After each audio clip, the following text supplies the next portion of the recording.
El Vaticano. La palabra misma huele a incienso, a piedra antigua y a poder absoluto. Cada día miles de turistas pisan los adoquines de la Plaza de San Pedro, alzan la cabeza para ver el balcón del Papa y fotografían a los guardias suizos en sus trajes coloridos, como sacados de la comedia del arte. Pero pocos de ellos sospechan que el verdadero Vaticano no se encuentra en las altas agujas de las catedrales ni en los lujosos salones de los museos. El verdadero Vaticano duerme bajo sus pies. En lo profundo del subsuelo, en un búnker protegido de la luz solar y del bullicio mundano, yace la memoria de la humanidad. Es el archivo apostólico, un lugar que durante siglos fue llamado secreto. Imaginen un laberinto, un pasillo infinito y sinuoso que se desvanece en la oscuridad. 85 kilómetros de estanterías. Si se alinearan en una sola fila, este camino de papel conectaría Roma con Viterbo. Millones de carpetas, pergaminos y códices cubiertos de un polvo que recuerda el aliento de Miguel Ángel y las maldiciones de Napoleón. Aquí, en un silencio roto solo por el susurro de los aires acondicionados que mantienen la humedad ideal, se guardan 12 siglos de historia. Aquí yacen cartas escritas por la mano de Enrique VIII suplicando el divorcio. Aquí se conserva la bula que excomulgó a Martín Lutero.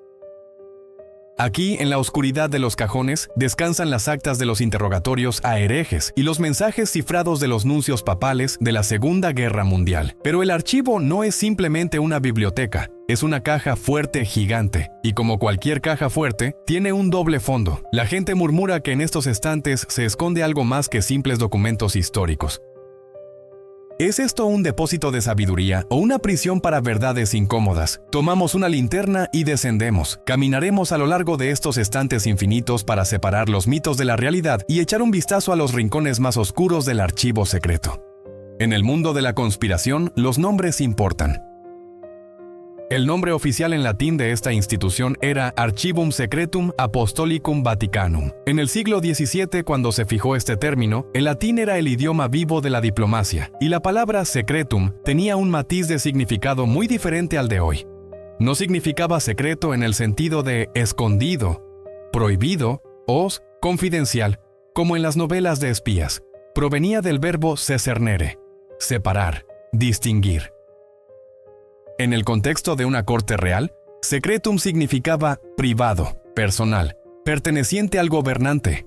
En esencia, el archivo secreto es simplemente el archivo personal del Papa. No es un búnker con material comprometedor, sino el escritorio del pontífice, su cancillería, donde confluían los documentos destinados a sus ojos. Es el equivalente a una caja fuerte personal o un cajón de escritorio, no a un secreto de Estado. El archivo como estructura separada nació en el año 1612. El Papa Paulo V, un hombre pragmático y meticuloso, decidió separar los documentos estatales importantes de los libros de la Biblioteca Vaticana. Necesitaba un lugar para almacenar la correspondencia diplomática y las actas jurídicas. Así nació este depósito, como una necesidad burocrática, no como una guarida de conspiradores. Sin embargo, en 400 años, la semántica de la palabra cambió. Secreto se convirtió en sinónimo de algo siniestro. Este fantasma lingüístico persiguió al Vaticano durante siglos, engendrando mitos de la nada. En octubre de 2019, el Papa Francisco realizó un gesto histórico intentando matar este mito. Firmó un decreto, motu proprio, que cambió oficialmente el nombre del archivo. La palabra secreto fue tachada. Ahora es el Archivo Apostólico Vaticano. El pontífice lo explicó sencillamente. Secreto genera prejuicios. La Iglesia se cansó de justificarse por el simple hecho de guardar sus papeles. Pero la ironía del destino es que, para los conspiranoicos, el cambio de letrero se convirtió en una nueva prueba de la conspiración. Cambiaron el nombre para que dejemos de buscar, gritaron los escépticos. La verdad es que la magia de la palabra es más fuerte que la realidad. Puedes pintar la fachada, pero la gente seguirá viendo sombras detrás de ella. Entre los millones de documentos del archivo hay una carpeta que incluso los conservadores tocan con especial reverencia. En los catálogos aparece bajo el código seco, Fondo S. Uffizio, Bolena 1181. Pero detrás de estos números se esconde uno de los momentos más angustiosos en la historia del pensamiento humano. Son las actas originales del juicio a Galileo Galilei. Si abres este tomo, no sentirás el olor a polvo, sino el olor a miedo. Para comprender la profundidad de esta tragedia, hay que desechar el mito escolar de que la iglesia malvada simplemente odiaba la ciencia. La realidad que se guarda en el archivo es mucho más compleja y dramática. Fue una historia de traición y de orgullo herido. El Papa Urbano VIII, iniciador del proceso, fue una vez el cardenal Maffeo Barberini, amigo de Galileo, su mecenas y admirador. Paseaban por los jardines del Vaticano discutiendo la estructura del universo. Urbano incluso dedicaba poemas al astrónomo. Pero cuando Galileo publicó su Diálogo sobre los dos máximos sistemas del mundo, el Papa vio en ello un insulto personal. Le pareció que en la figura del simplón Simplicio, ridiculizado en el libro, Galileo había retratado al propio pontífice. El amor se convirtió en odio. El amigo se convirtió en el gran inquisidor. Los documentos de archivo nos transportan al 22 de junio de 1633. Sala del convento de Santa María sopra Minerva. Galileo tiene casi 70 años. Está enfermo, tiene artritis, una hernia, apenas ve, pero la Inquisición es implacable, le amenazaron con torturas. Los protocolos registran esta amenaza: territio, intimidación. Al anciano le mostraron los instrumentos de tortura, dejándole claro qué le harían si no abjuraba. El documento más aterrador de esta carpeta es el acta de abjuración, abiura. Imaginen la escena. La mente más grande de su tiempo, el hombre que vio por primera vez los cráteres de la Luna y los satélites de Júpiter, está de rodillas ante el tribunal. Viste la camisa blanca de un pecador penitente, sostiene una vela encendida en la mano. Se le ordena leer un texto escrito por una mano ajena, un texto que viola su razón. Lee en voz alta. Yo, Galileo Galilei, juro que siempre he creído, creo y creeré en todo lo que predica la Santa Iglesia Católica. Abjuro, maldigo y detesto la susodicha herejía, la herejía de que la Tierra gira alrededor del Sol. Pero el verdadero drama no está oculto en las letras impresas, sino en la firma. Miren este autógrafo al final del documento. Ego Galileo Galilei. Los grafólogos que estudiaron este trazo en el Archivo Vaticano llegaron a una conclusión unánime. Es la letra de una persona que se encuentra en un estado de estrés físico y mental extremo. Las letras bailan, la línea se quiebra. La presión es desigual. La mano habitualmente firme del científico, que trazaba figuras geométricas perfectas, aquí tiembla como una hoja en otoño. Esta firma es el electrocardiograma de su humillación. En ese momento, Galileo no fue un héroe rebelde. Fue un anciano aplastado que traicionó la verdad simplemente para sobrevivir. La leyenda dice que al levantarse de sus rodillas susurró: Eppur si muove. Y sin embargo, se mueve. Pero los documentos del archivo guardan silencio. Esa frase no sonó en la sala del tribunal. Habría sido una sentencia de muerte. Lo más probable es que la gritara dentro de sí mismo mientras su alma se retorcía de dolor. El Archivo Vaticano guarda este expediente como un recordatorio eterno.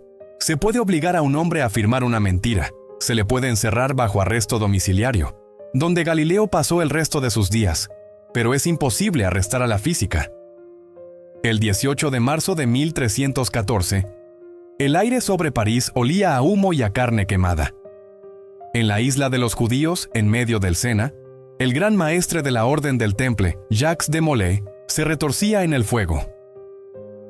La leyenda cuenta que, a través del crepitar de las llamas, gritó una maldición: «Papa Clemente, Rey Felipe, antes de un año os convocaré ante el tribunal de Dios». Y en efecto, ambos murieron en el plazo de un año. Esta coincidencia engendró uno de los mitos más persistentes de la Edad Media, el mito de que los templarios eran herejes que adoraban al demonio Baphomet y que la Santa Iglesia destruyó con justicia esta secta satánica. Durante 700 años la Iglesia Católica vivió con el estigma de ser la asesina de sus propios caballeros, pero la verdad estuvo todo este tiempo en un estante del Vaticano. Simplemente esperaba ser encontrada. Sucedió hace muy poco, en septiembre de 2001. Bárbara Frale, paleógrafa del Archivo Vaticano, buscaba documentos para una investigación rutinaria. Revolvía cajas con materiales sin clasificar y tropezó con un pergamino amarillento y de aspecto insignificante. Probaba algo sensacional. El Papa Clemente V no consideraba herejes a los templarios. Al leer las líneas latinas desvaídas, no vemos un juicio, sino una confesión. Los caballeros admitieron extraños rituales de iniciación como escupir sobre la cruz. Pero en el contexto del documento esto no se interpretó como satanismo, sino como una tosca prueba cuartelaria de obediencia para los reclutas, un rito de iniciación humillante diseñado para romper el orgullo, pero no la fe. El Papa lo entendió. El documento dice blanco sobre negro. Clemente V concedió a los maestres de la orden la absolución de sus pecados, absolutio. Los restauró en la comunión eclesiástica. Desde el punto de vista del Vaticano estaban justificados. Entonces, ¿por qué ardieron? El pergamino de Chinon revela la tragedia de la cobardía política. El Papa Clemente era un hombre débil, atrapado en las garras del rey de Francia, Felipe el Hermoso.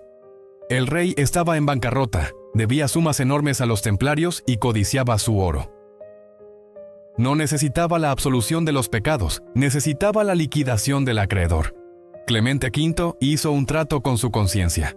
Comprendió que no podía salvar a la orden de la furia del rey sin arriesgarse a un cisma en la iglesia o a perder su propia vida, y sacrificó a los peones para salvar a la reina. Ocultó el hecho de la absolución. Permitió que el rey quemara a hombres que él mismo había reconocido en secreto como inocentes ante Dios.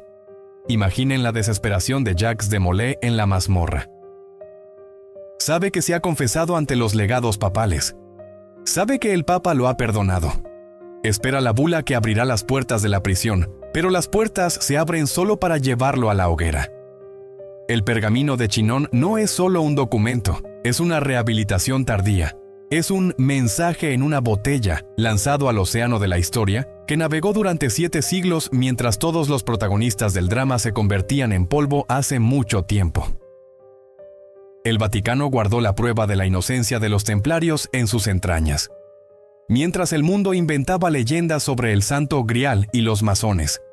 La verdad resultó ser más prosaica y aterradora que cualquier mito. Los caballeros no murieron por conocimientos secretos, sino por la debilidad del hombre que debía ser su principal protector. En el océano infinito de los papeles vaticanos hay documentos que susurran y otros que gritan. La carta de los pares ingleses al Papa Clemente VII es un documento grito. Un documento ultimátum, congelado en pergamino y lacre. Incluso hoy, 500 años después, su apariencia causa estupor. No es una simple hoja de papel. Es un pergamino gigantesco de 1 metro de ancho, del que cuelgan 81 sellos de lacre rojo suspendidos de cintas de seda. En la penumbra del depósito, cuando este rollo se extrae de su estuche especial, se asemeja a un monstruo aplastado o a una araña roja gigante con múltiples patas. Cada sello es una voz. Duques, condes, barones, abades, arzobispos, toda la élite de la Inglaterra de aquel tiempo estampó su firma bajo este texto. Era la petición de los pares, fechada en 1530, pero en esencia era el cañón de una pistola colectiva apuntando a la sien de la Santa Sede. El asunto era simple y escandaloso. El rey Enrique VIII exigía el divorcio. Enrique estaba obsesionado con la idea de continuar la dinastía Tudor, que pendía de un hilo. Su esposa legítima, la princesa española Catalina de Aragón, no había podido darle un hijo varón vivo en 20 años de matrimonio. Enrique veía en esto un castigo divino, y también veía a la joven, ingeniosa y ambiciosa Ana Bolena, que se negaba a ser simplemente una amante. Ella quería la corona. El rey exigía al Papa que anulara el matrimonio con Catalina, declarándolo ilegal e incestuoso, dado que Catalina había sido previamente esposa de su difunto hermano. En el documento custodiado en el archivo, 81 lores de Inglaterra se dirigen al Papa con una súplica humilde que, hacia el final, se convierte en una amenaza abierta. Escriben: si su santidad no concede al rey lo que desea, nos veremos obligados a buscar remedios legales por nuestra cuenta. Y esto conducirá a consecuencias difíciles de imaginar. ¿Por qué el Papa Clemente VII, generalmente propenso a los compromisos, dijo no? Los documentos de archivo revelan la tragedia de un papa atrapado entre la espada y la pared. Clemente VII no podía permitir el divorcio no por dogmas religiosos. La historia había conocido anulaciones más extrañas, sino por miedo geopolítico. Catalina de Aragón no era solo una mujer. Era la tía carnal del emperador del Sacro Imperio Romano Germánico, Carlos V.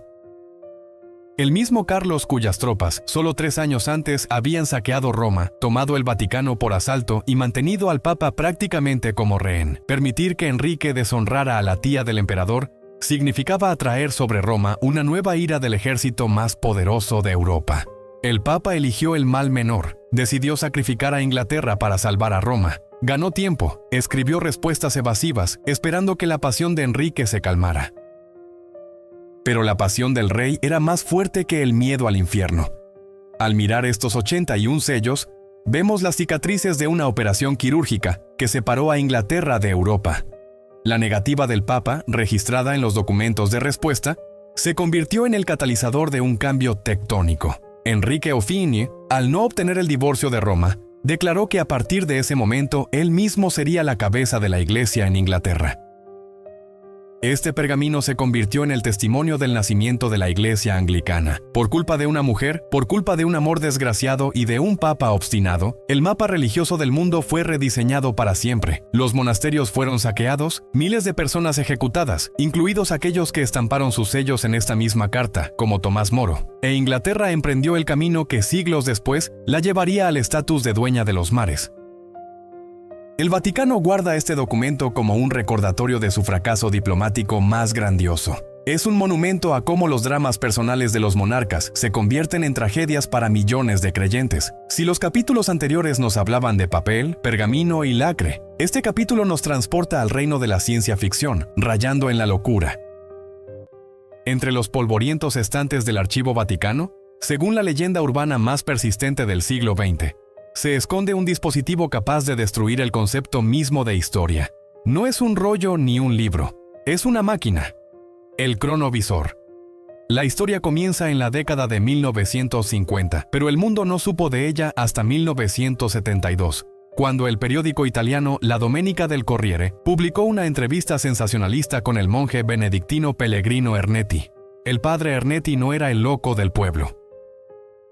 Era un respetado musicólogo, físico y exorcista que vivía en el monasterio de la isla de San Giorgio Maggiore en Venecia. En su confesión, afirmó que el Vaticano había financiado en secreto un proyecto en el que participaron 12 de las mentes más grandes de la época, incluidos el premio Nobel Enrico Fermi y el creador de los cohetes UE-2, Werner von Braun. Su objetivo era atrapar el pasado. La teoría de Ernetti sonaba poética y pseudocientífica al mismo tiempo. Afirmaba que las ondas de luz y sonido no desaparecen sin dejar rastro. Cada palabra pronunciada, cada acción realizada, deja una huella electromagnética indeleble en la atmósfera. Como ondas en el agua, estos rastros continúan vibrando eternamente. Solo hace falta crear un dispositivo capaz de captar estas resonancias residuales, decodificarlas y convertirlas nuevamente en imagen y sonido.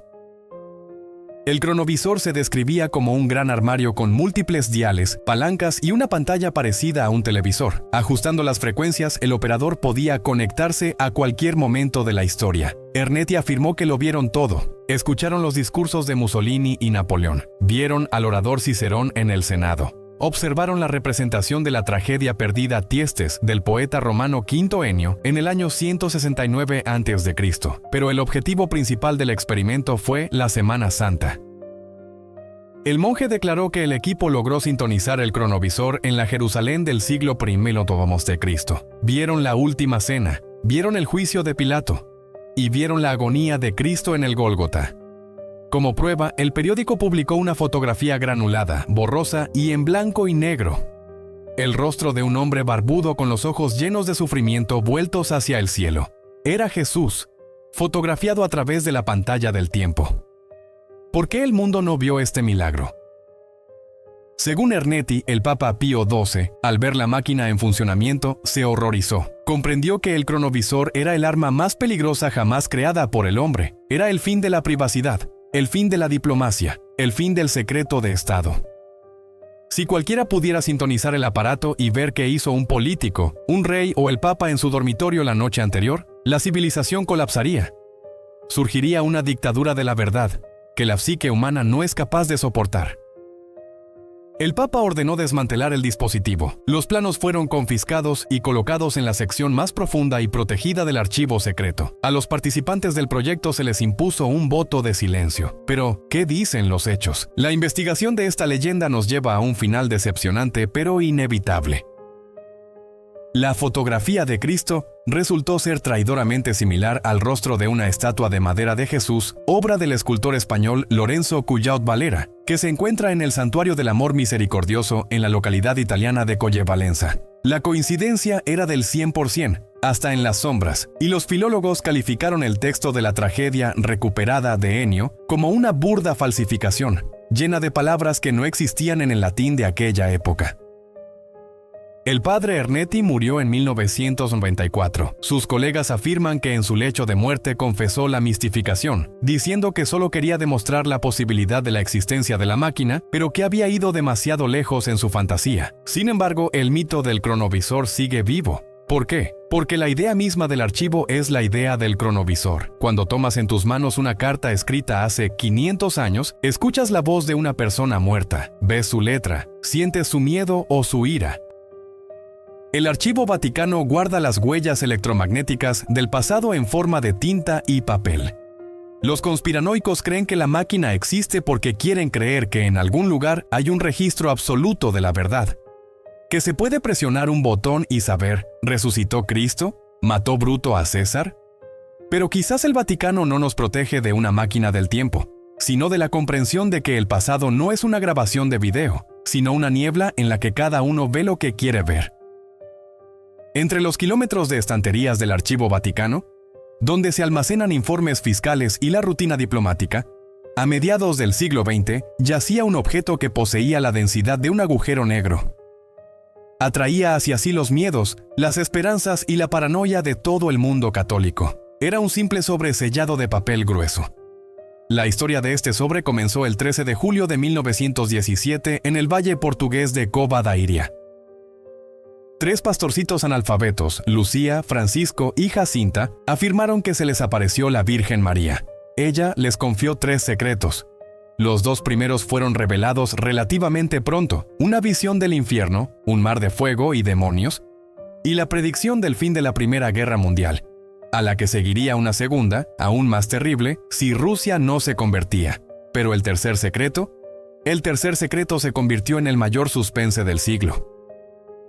Sor Lucía, la única superviviente de los 3, escribió el texto de la profecía en 1944. Siendo ya monja, lo selló y puso una condición estricta en el sobre: no abrir antes de 1960. ¿Por qué ese año? Entonces el sentido será más claro, respondió enigmáticamente. En 1957 el sobre llegó al Vaticano y fue depositado en la caja fuerte del archivo secreto. El mundo se paralizó esperando. El año 1960 se acercaba como el temporizador de una bomba.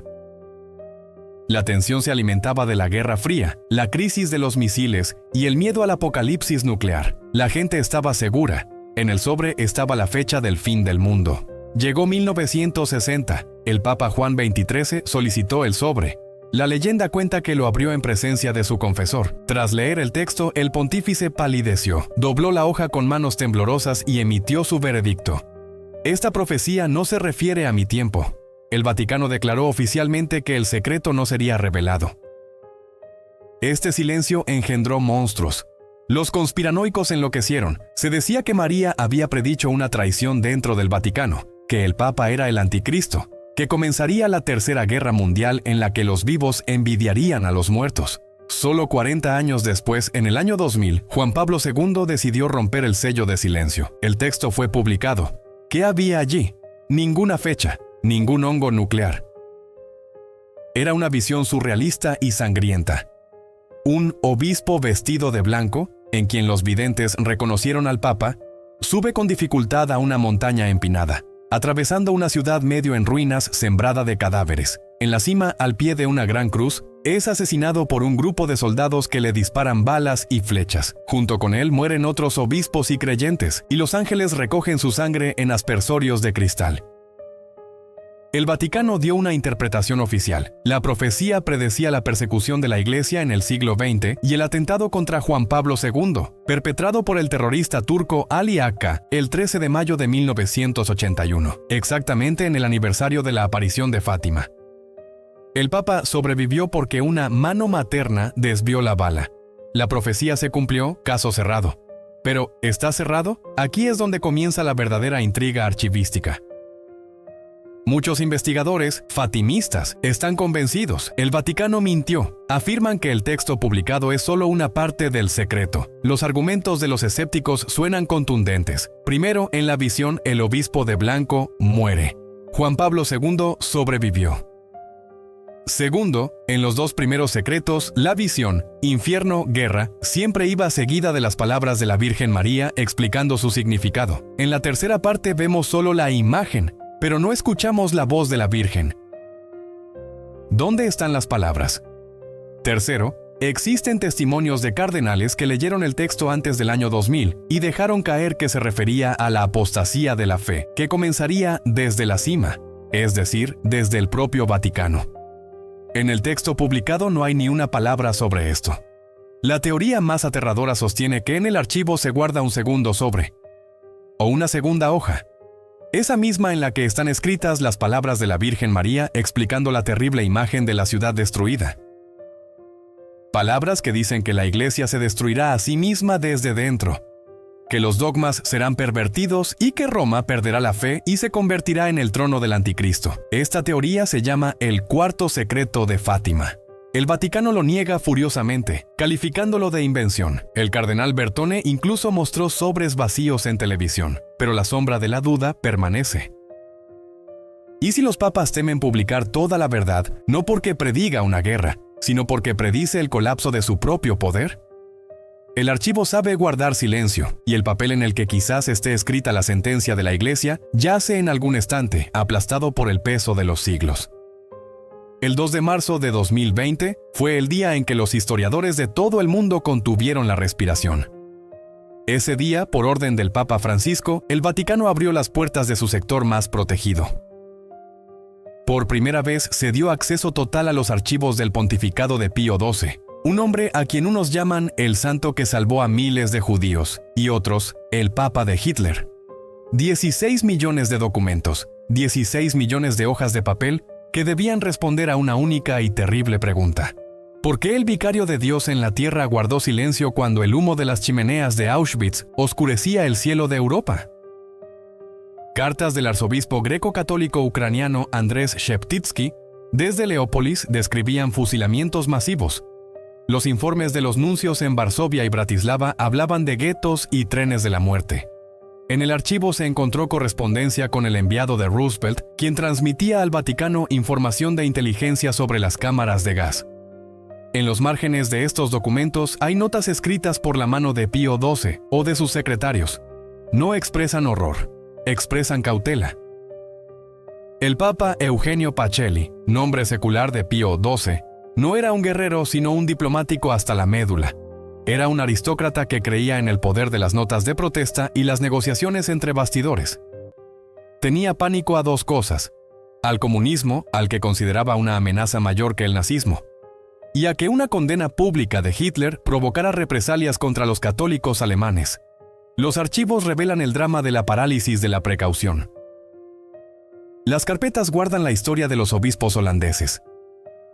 Cuando en 1942 la Iglesia Católica de los Países Bajos condenó públicamente la deportación de judíos, los nazis respondieron con redadas contra los judíos conversos, incluidas monjas, y los enviaron a los campos. Pío XII tomó esto como una lección. Las palabras fuertes matan. Eligió la táctica del silencio creyendo que salvaba vidas actuando en secreto. Y, de hecho, los documentos confirman. El Vaticano emitió certificados de bautismo falsos, escondió judíos en los monasterios de Roma e incluso en la residencia de verano del Papa en Castel Gandolfo, pero esta moneda tiene otra cara monstruosa que los archivos ya no pueden ocultar. Son las llamadas rutas de las ratas, ratlines. Después de 1945, cuando el mundo conoció la verdad sobre los campos de exterminio, el Vaticano se convirtió en un punto de tránsito, pero no solo para las víctimas. Los documentos no contienen una orden directa de Pío XII para salvar a los nazis, pero muestran una atmósfera en la que el anticomunismo y la misericordia hacia los alemanes derrotados pesaban más que la sed de justicia. El Papa probablemente conocía las actividades de Judal, pero prefirió no intervenir, creyendo que la salvación de las almas católicas, incluso si eran almas de asesinos, era más importante que el juicio terrenal. Entre millones de secos informes diplomáticos, hay un documento que golpea con fuerza. Es una carta fechada en 1943. Un grupo de refugiados judíos suplica ayuda al Papa. Escriben sobre niños arrancados de los brazos de sus madres, sobre trenes que van hacia la nada. En esta carta no hay una resolución de ayudar. No hay una orden de salvar. Hay una seca nota administrativa del archivero, indicando que la carta fue recibida y archivada. Este es el secreto más terrible del archivo. No una conspiración, no una villanía, sino una frialdad burocrática.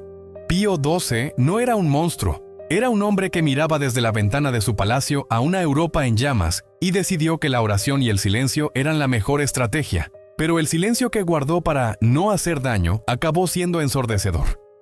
Todavía resuena en estos pasillos, acusando al vicario de Cristo de comportarse como un político cuando el mundo necesitaba un profeta. Si el infierno existe en la tierra, su sucursal de papel no se encuentra en el cráter de un volcán, sino en uno de los estantes más lejanos del Archivo Vaticano. Aquí, en una sección cuyo acceso está vedado incluso para la mayoría de los cardenales, se guarda una colección cuya mera existencia parece un sacrilegio. Es la Biblioteca de las Sombras. La Iglesia quemó herejes y brujos durante siglos, pero no quemó los libros que les confiscaba, los almacenaba. El Vaticano posee la colección de literatura oculta más completa del mundo. Grimorios, manuscritos de brujería y manuales de nigromancia. La lógica de la Santa Sede era simple y pragmática. Para vencer al enemigo hay que conocer su rostro. Los inquisidores estudiaban estos textos no para invocar demonios, sino para saber cómo expulsarlos. La joya de esta colección maldita es el legendario Gran Grimorio, Le Grand Grimoire, más conocido como el Evangelio de Satanás o el Dragón Rojo. Los conspiranoicos afirman que el original de este libro, escrito supuestamente en el año 1522, se guarda en el Vaticano. La leyenda dice que el libro está escrito en pergamino de piel humana y que la tinta es una mezcla de sangre y cinabrio. Este texto es considerado el más peligroso del mundo porque, a diferencia de otros libros de magia, no se limita a describir a los demonios, sino que da instrucciones precisas para invocar a Lucífugo Rofocale, el primer ministro del infierno. El Grimorio contiene fórmulas para hacer un pacto con el diablo. A cambio del alma, el hechicero obtiene poder, riqueza y la capacidad de volverse invisible. Existe el mito de que este libro no arde en el fuego, y por eso la Iglesia se vio obligada a encerrarlo en lugar de destruirlo. Pero el Dragón Rojo no es el único inquilino de este lúgubre dormitorio. Junto a él quizás descanse el Grimorio de Honorio, Grimorium Honori. Es un libro que hiela la sangre incluso a los historiadores ateos. ¿Por qué? Porque no fue escrito por un ermitaño loco, sino, presuntamente, por el Papa Honorio III, aunque la autoría es, muy probablemente, falsa. Es un manual para sacerdotes nigromantes. El texto describe cómo utilizar la misa cristiana, el agua bendita y el crucifijo para invocar demonios. Es una instrucción para convertir la liturgia en blasfemia. Para el Vaticano, custodiar tales textos es caminar por el filo de la navaja. Por un lado, son artefactos históricos invaluables, monumentos al error y al miedo humano. En estos libros está cifrada la psicología de la Edad Media, cuando la magia era una realidad tan tangible como la física. Por otro lado, para una persona creyente, estos estantes emiten radiación espiritual. Los conservadores del archivo confiesan que se sienten incómodos en estas secciones. Aquí reina un silencio especial y opresivo. La principal pregunta que surge al mirar esta colección es, ¿para qué? ¿Para qué guardar recetas de venenos y hechizos? La respuesta yace en la naturaleza del poder. El conocimiento es poder, incluso si ese conocimiento es oscuro. Destruir un grimorio significa admitir que le tienes miedo. Esconderlo, clasificarlo y ponerle un número de inventario significa someterlo. El Archivo Vaticano demuestra el triunfo de la burocracia sobre la mística. Los demonios descritos en el dragón rojo ya no vuelan por el cielo nocturno. Están encerrados en una carpeta con lazos de cartón, aplastados por el peso de las bulas papales. Pero cada vez que el archivero pasa por allí, acelera involuntariamente el paso. Porque hay puertas que es mejor no abrir, ni siquiera por la ciencia. Y hay textos que, como dicen los exorcistas, empiezan a leerte a ti mientras tú los lees a ellos. Los rumores sobre la colección alienígena del Vaticano circulan desde hace décadas. El más oscuro de ellos dice: durante la reconstrucción de la biblioteca en el año 1998, los obreros tropezaron con un entierro secreto bajo el suelo. Allí yacían cráneos, pero no humanos.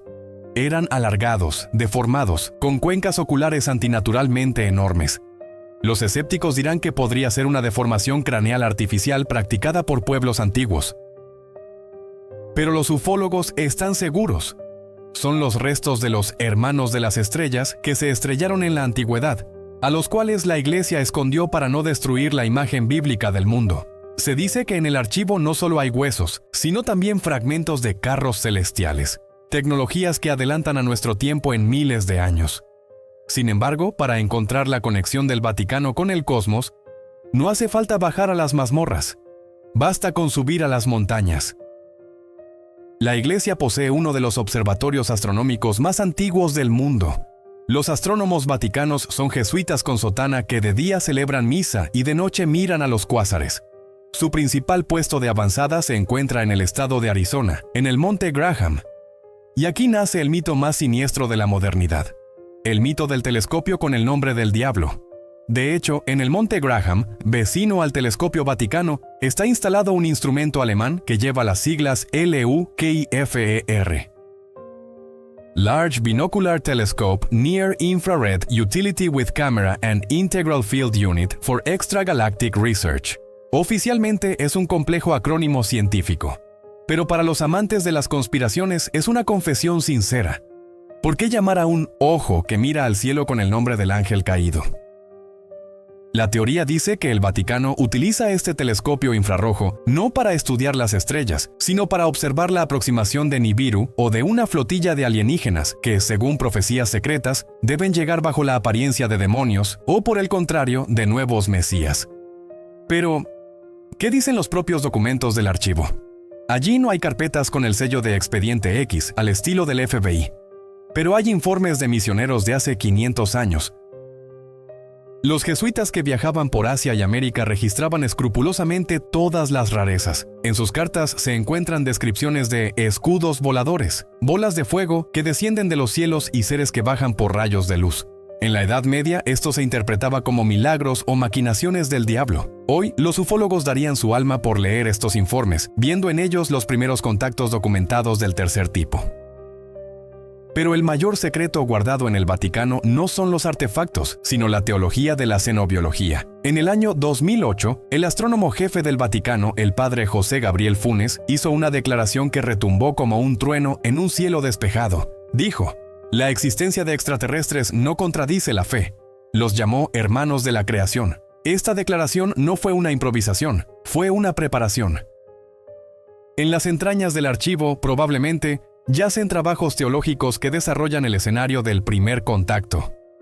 La Iglesia es una institución que planifica con siglos de antelación. Se hacen preguntas que la gente común teme formular. Si los alienígenas existen, ¿tienen alma? ¿Sufrieron el pecado original de Adán y Eva?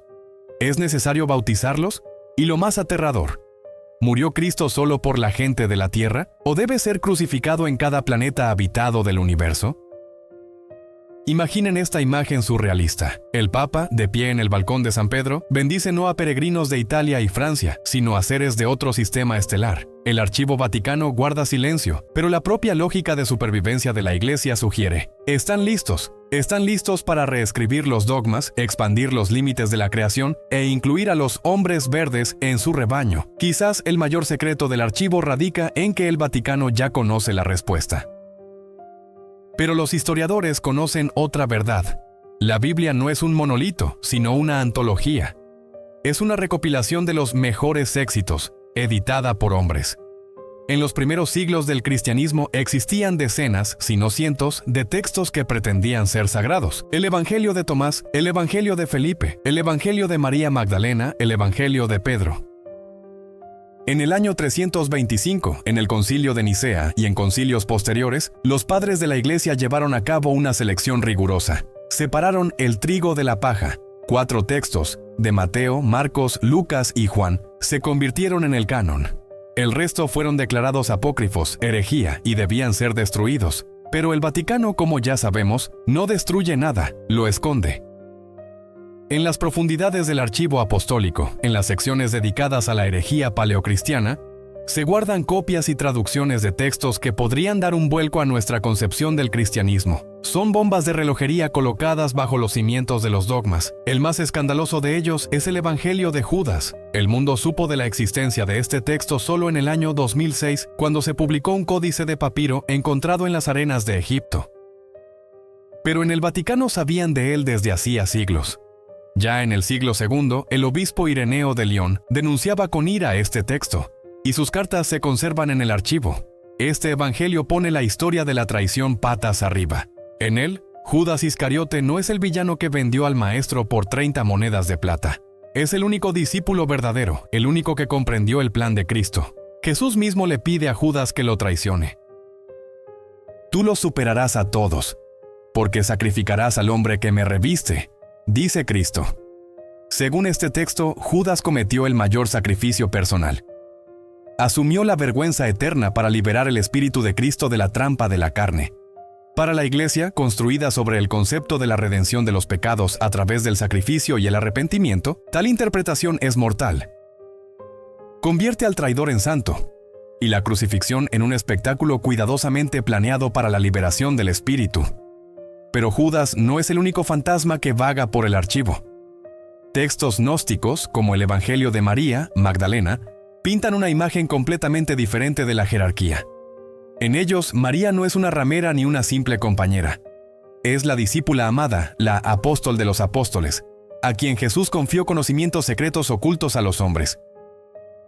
Pedro y Andrés en estos textos sienten celos de ella y discuten con ella. Si se reconociera la autenticidad de estos textos, toda la estructura patriarcal de la Iglesia, donde solo un hombre puede ser sacerdote, se derrumbaría. Resultaría que en los orígenes de la fe hubo una mujer que poseía mayor autoridad que los futuros papas. Otro mito del archivo es la fuente Q, del alemán Quelle, fuente. Los biblistas del siglo XIX plantearon la hipótesis de que los evangelistas Mateo y Lucas, al crear sus textos, utilizaron un documento común y más antiguo, una colección de dichos de Jesús. Este manuscrito hipotético es el santo grial de los estudios bíblicos. Los conspiranoicos están seguros. El Vaticano encontró la fuente Q hace mucho tiempo, pero la oculta. ¿Por qué? Quizás porque en esta fuente original Jesús no aparece como el Hijo de Dios que hace milagros, sino como un sabio filósofo cínico, un maestro de moralidad, un hombre de carne y hueso que no caminaba sobre el agua ni resucitaba a los muertos. Tal Jesús histórico es útil para la ciencia, pero inútil para la religión. El Vaticano protege estos textos no porque sean falsos, sino porque son alternativos. La Iglesia es un edificio construido sobre una piedra concreta. Si se saca esta piedra y se reemplaza por otra, por ejemplo, el Evangelio de Judas, el edificio se derrumbará. Los archiveros del Vaticano comprenden, la fe de la mayoría de las personas es frágil. No soportará la complejidad. La gente necesita una historia simple y clara sobre el bien y el mal, sobre el héroe y el traidor. Los apócrifos desdibujan estos límites, hacen que la historia sea compleja, multidimensional y humana. El archivo protege a los creyentes no de la mentira, sino de una verdad demasiado compleja que podría quitarles el suelo bajo los pies. Todo tesoro necesita un dragón. Todo laberinto necesita un minotauro. El Archivo Vaticano tiene al cardenal archivero de la Santa Iglesia Romana. Este es uno de los cargos más antiguos y poderosos de la curia. El hombre que ocupa este puesto no es simplemente el bibliotecario jefe del Papa, es el portero de la eternidad. Es el único que tiene derecho a sostener en sus manos las llaves de los 85 kilómetros de estanterías. Solo responde ante el pontífice y ante Dios. Pero si esperan ver a un monje sombrío con capucha susurrando hechizos, se sentirán decepcionados. Los guardianes modernos del archivo son intelectuales altamente educados, políglotas y burócratas de primera clase. Su arma no es la magia, sino el reglamento. El Archivo Vaticano estuvo durante mucho tiempo absolutamente cerrado a los ojos ajenos. Prohibida la entrada a personas no autorizadas. Este fue el lema invisible de la institución hasta el año 1881. Fue entonces cuando el Papa León XIII llevó a cabo una revolución al abrir las puertas a los estudiosos. La Iglesia no tiene nada que temer de la verdad, dijo. Pero las puertas abiertas son una hermosa metáfora. En realidad, entrar es más difícil que entrar en Fort Knox. El archivo no admite turistas, periodistas, estudiantes ni simples curiosos. Para obtener un pase, debe ser un académico reconocido con un título de doctor. Debe presentar una carta de recomendación de una universidad o instituto de investigación de prestigio. Su biografía será verificada por el Servicio de Seguridad del Vaticano. Y aun si pasa este filtro, no llegará a las mazmorras secretas, sino a la sala de lectura. Las normas de conducta aquí recuerdan al régimen estricto de una prisión de máxima seguridad. En primer lugar, está prohibida cualquier tinta. Nada de bolígrafos ni plumas estilográficas, un movimiento torpe, una gota de tinta y un documento invaluable que sobrevivió a la peste y a las guerras se arruinará para siempre. Solo se permiten lápices de grafito. En segundo lugar, está prohibida la fotografía y el video. Los teléfonos inteligentes deben dejarse en la consigna. No puede hacerse una selfie con la bula de excomunión de Lutero. En tercer lugar, silencio absoluto. Aquí no se acostumbra a hablar ni siquiera en susurros. Solo se oye el crujido de las páginas al pasar y el rasguño de los lápices, pero la principal limitación no es el silencio, sino el propio sistema de búsqueda. En el Archivo Vaticano está prohibido deambular. No puede simplemente caminar a lo largo de los estantes y ver qué hay allí. No puede buscar al azar. Para obtener un documento, debe conocer su código exacto. Debe hacer una solicitud concreta. Quiero ver la carpeta número 325 del Fondo Borghese. Es un sistema de protección genial. No puede encontrar aquello cuya existencia desconoce. Si un documento no está incluido en el catálogo público y la mayor parte del archivo aún no está catalogada o los catálogos son secretos, para usted simplemente no existe. Puede estar sentado a 1 metro de la prueba de la existencia de alienígenas o de un evangelio perdido, pero nunca lo sabrá porque no conoce el número correcto para escribirlo en el formulario de pedido. Dejan pasar la luz de la historia en dosis, en rayos finos, para que esta luz no ciegue a la humanidad.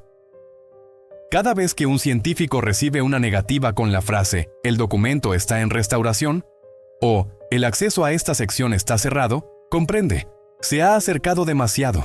El dragón no duerme. El dragón simplemente le pide muy educadamente que se aleje de la puerta. El tiempo es el vándalo más despiadado.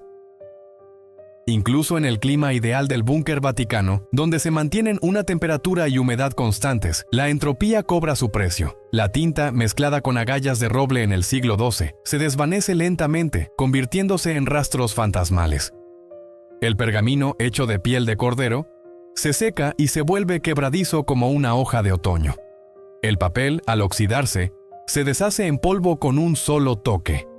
El Vaticano comprendió. Para salvar el pasado hay que trasladarlo al futuro.